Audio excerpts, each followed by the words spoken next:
যদি চাপিয়ে দেওয়া হয় তাহলে আপনি গণভোট করলেন কেন, আগে কেন রিট করলেন না? তাহলে আপনি প্রতারণা করতেছেন জাতির সাথে। আপনি তাহলে স্পষ্ট করে ঘোষণা দেন আমরা জুলাই সনদের এই এই আদেশ মানি না, এবং এই আদেশে বলে যে ভোট হয়েছে গণভোট এবং যে পার্লামেন্ট ইলেকশন এই দুটার কোনটাই মানি না, তাহলে আপনি অবৈধ।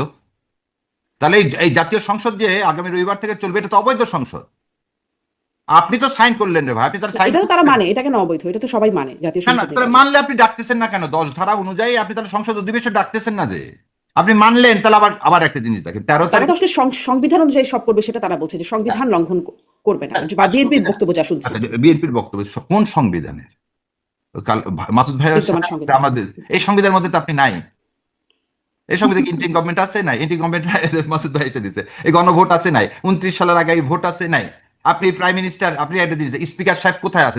এটা কিন্তু সাংঘাতিক কোশ্চেন। কিন্তু তারা তো আসলে ডক্ট্রিন অফ নেসেসিটির আওতায় এটাকে মানে মেনে নিল না, সবাই তো এটাকে আসলে স্বীকার ডক্ট্রিন করে, অফ তখন নেসেসিটি তো আদালতের। কনস্টিটিউশনে না, না ডক্ট্রিন অফ নেসেসিটি তো কনস্টিটিউশন আছে। ডক্ট্রিন অফ নেসেসিটি 106 যে প্রধান বিচারপতির আন্ডারে নিলেন, সে প্রধান বিচারপতিকে জোর করে সরাই দিলেন কোন কনস্টিটিউশনের আন্ডারে?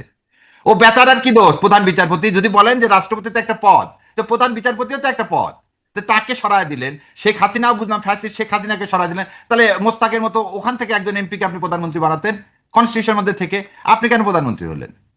তাহলে আপনি প্রধানমন্ত্রী হয়ে মানে ওই যে এটার কথা বলেন না, যতটুকু আমার জন্য তখন আমি কনস্টিটিউশনের মধ্যে, এখন কনস্টিটিউশন থাকবো কেন? আমি তো 2/3 পেয়ে গেছি, নাহলে তো আমি ফ্যাসিস্ট মনস্টার হতে পারবো না। আবার একটা জিনিস আজকে বলি, আজকে প্রশাসক নিয়োগ দিচ্ছেন আপনি, আবার এই প্রশাসক নিয়োগ দিলেন কোন অর্ডিনেন্সের আন্ডারে? এই অর্ডিনেন্সের তো ইয়া নাই, সংবিধানে কোনো বিধান নাই। প্রশাসন দিলেন, তাহলে ইউনিট সরকারের 133টা অর্ডিনেন্স খুব ভালো লাগতেছে, কিন্তু আবার কনস্টিটিউশন অর্ডিনেন্স দেওয়ার তো ক্ষমতা নাই। কারণ এই পঞ্চম সংশোধনী রায়ে কি বলছে? এটা ইউজারপার হয়ে যাবে ইউনুস সাহেব, সেই রায় তো এখনো বহাল, তাহলে আচ্ছা, ইউজারপারের জি। আদেশগুলো তো সব কি হবে? অবৈধ। ব্যারিস্টার শারীর কবির, আইনি ব্যাখ্যা আপনিও যেমন দিতে পারেন, আর এক পক্ষের আইনজীবী এসে তিনিও আসলে যৌক্তিক খুব শক্ত ব্যাখ্যা হয়তো দিয়ে দিতে পারবেন। এখন ফলে পর্যন্ত কিন্তু দেয়নি, হ্যাঁ, দিতে এখনো পারেনি। পর্যন্ত দেয় নাই। মাসুদ ভাই বলুক যে এরা এই সংবিধানের মধ্যে, এটা পুরাপুরি শোনেন, হুম। বিএনপি যেটা করতেছে তারা এই সংবিধানের দোয়াতে এমন প্যাচের মধ্যে নিজেরাই পড়ে যাচ্ছে, এরকম হলে থাকতে পারবে না। তাহলে রাজপথ ছাড়া কোনো গতি নেই। এবং এটা 96 সালে কি হয়েছে, রাজপথে যেতে হয়েছে তত্ত্বাবধায়ক সরকার ব্যবস্থার জন্য। তো ওনারা আবার জুলাইয়ের জন্য যদি যেতে হয়, ওই সময় ছিল না কোনো টাইম লাইন। এখানে 180 দিন আছে, 180 দিনের মধ্যে করতে হবে। যদি 180 দিনের মধ্যে আচ্ছা, যদি না করে তাহলে কি হবে? লেজিটিমেসি থাকবে না। আচ্ছা, আমি একটু জনাব মাসুদ কামাল আপনার কাছ থেকে এই প্রসঙ্গে শুনতে চাই যে আমার যে হুঁশিয়ারি বা হুমকি দিচ্ছে সেটা দিয়ে আপনি কি বলবেন। এবং এটা একটু আমি আসলে আজকেও চোখে পড়লো বলে এটা বললাম যে সালাউদ্দিন আহমেদের সেই বক্তব্য যে সংবিধান সংস্কার কমিশনে কোনো আলোচনা হয়নি, সেটি চাপিয়ে দেওয়া হচ্ছে। কিন্তু এখন তো সেটি আসলে নথিভুক্ত হয়েছে, সেটির বাস্তবায়ন করা হচ্ছে না, বা এবং তাকে যখন জিজ্ঞাসা করা হয়েছিল এই হুঁশিয়ারি সম্পর্কে, যে জামাত রাজপথে আমার হুঁশিয়ারি দিচ্ছেন, তিনি বলছেন সেটি তাদেরকে জিজ্ঞাসা করুন। এটি স্বরাষ্ট্রমন্ত্রী বলছেন, মানে এই সম্পর্কে কোনো কনক্রিট অ্যান্সার দেন নাই, বলছেন তাদেরকে জিজ্ঞাসা করুন। আপনার কাছে আপনার মূল্যায়ন কি? দেখেন, একটা বিষয়কে আমি বলি আপনাকে।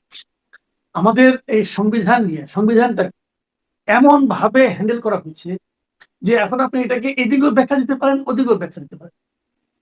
যে সংবিধানটা আমাদের ছিল, মানে শেখ হাসিনা চলে যাওয়ার সময় যে সংবিধানটা রেখে গিয়েছে, সেই সংবিধানটা কি এখন বর্তমানে এক্সিস্ট করে? অথবা সেই সংবিধান অনুযায়ী কি দেশ চলছে? সেই সংবিধানটা কি পরিবর্তন হয়েছে?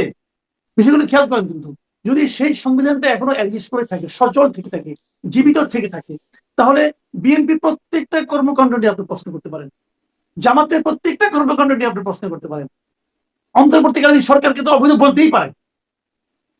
খেয়াল করেন জিনিসটা। তাহলে ওই সংবিধানের কি কি নাই, কোনটা কোনটা নেই? তাকে বলছেন যে অমুক অমুক ধারাকে আমি স্থগিত করেছি, অথবা পুরো সংবিধানটাকে আমি স্থগিত করেছি?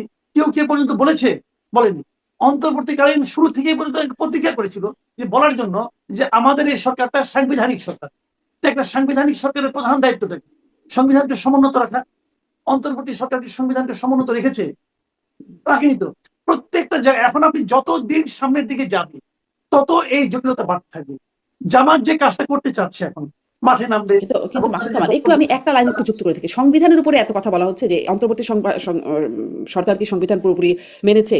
তখন আমরা আসলে এক বাক্যে বলছি না মানে নাই, মানে সংবিধান তো কেউই মানে নাই। ধরেন তার আগে শেখ হাসিনা সরকার, তার আমলেও বহু সংবিধান লঙ্ঘন হয়েছে। তার মানে কি আসলে সংবিধানটার মানে প্রভিশন গুলো বাতিল হয়ে গেছে, মানে লঙ্ঘন হয়েছে বলে সেটা অন্তর্বর্তী সরকারের আমলেও হয়েছে এখন, মানে না যদি আপনি বলছেন যে গোজামিল যে যে আছে সেটা মানলে পুরোটা মানতে হবে, না মানলে কিছুই মানা যাবে না, বিষয়টা এরকম?